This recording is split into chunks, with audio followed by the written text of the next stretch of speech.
Hello, હાલો. હું psychiatric હોસ્પિટલમાંથી તમારી દીકરી આસ્થાની કન્સલ્ટન્ટ બોલું છું. એ છે ને અત્યારે ડિપ્રેશનમાં છે અને એની હાલત ખૂબ જ ગંભીર છે. તમે પ્લીઝ એની સાથે વાત કરો અને એને સમજવાની કોશિશ કરો. અત્યારે એની પરિસ્થિતિ એટલી બધી ગંભીર છે કે એ ગમે ત્યારે પોતાને નુકસાન પહોંચાડી શકે છે.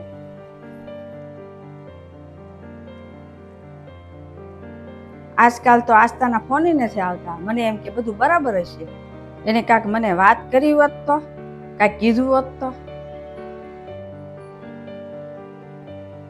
મમ્મી, હવે મારાથી સહન નથી થતું. ના કેટલા ઝઘડા થાય છે મમ્મી, ત્યાં પ્રેમ છે જ નહીં, નકરા ઝઘડા જ છે મમ્મી. હવે મારાથી સહન નહીં થાય મમ્મી, એકલું ટોર્ચર જ થાય છે મમ્મી. થોડુંક તો સમજો તમે, થોડુંક તો સમજો. થોડોક સમય જા દે બેટા, પછી બધું હરખું થઈ જશે. પણ મમ્મી, તમે એ લોકો સાથે વાત તો કરો. હું ઝઘડવાનું નથી કહેતી, તમે ખાલી સમજાવો. અમારે થોડું ત્યાં કેવા અવાય, તારે તો થોડુંક એડજસ્ટ કરવું પડશે ને. મમ્મી, આમ ને આમ 3 વર્ષ થઈ ગયા. છોકરી વાળા છીએ આપણે થોડુંક સહન તો કરવું જ પડે. મમ્મી, બસ તમે આવીને થોડુંક સમજાવી જાઓ ને, કદાચ એના વ્યવહારમાં કઈ ફેરફાર થાય તો. ના ના, અમે નથી આવવાના. હવે લગ્ન કરાવી દીધા ને, હવે તું તારું બધું સંભાળ. મમ્મી, નથી સહન થાતું હવે. ચૂપ રે, સમાજ શું કહે? અને તું તો છે ને સમાજમાં અમારું નાક કપાઈશ. અમારું કઈ સમાજમાં માન સન્માન છે? હા બોલ બેટા. મમ્મી, અહીંયા બહુ નાની નાની વાતમાં ઝઘડાઓ થાય છે મમ્મી. મને બધાની સામે છે ને ઉતારી પાડે છે.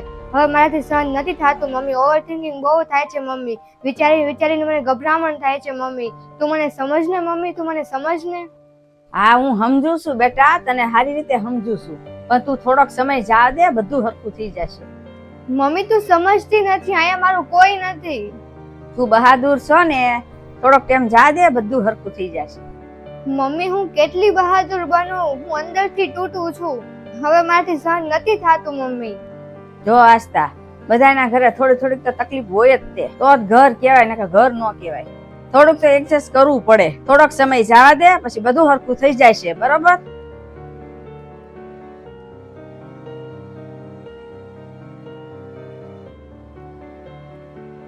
મારી ભૂલ હતી આમાં.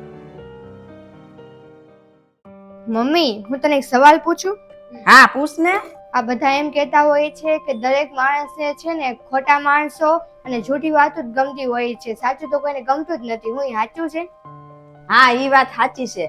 અત્યારે માણસોને છે ને ખોટા માણસો ગમે ને ખોટી વાતો સાંભળવી ગમે છે. કોઈને સાચી વાત તો સાંભળવી ગમતી જ નથી. આપણે સાચી વાત કહીએ ને તો પારકા તો ઠીક, પણ પોતાનાય રિહાઈ જાય અને આપણાથી છે ને સંબંધ કાપી નાખે.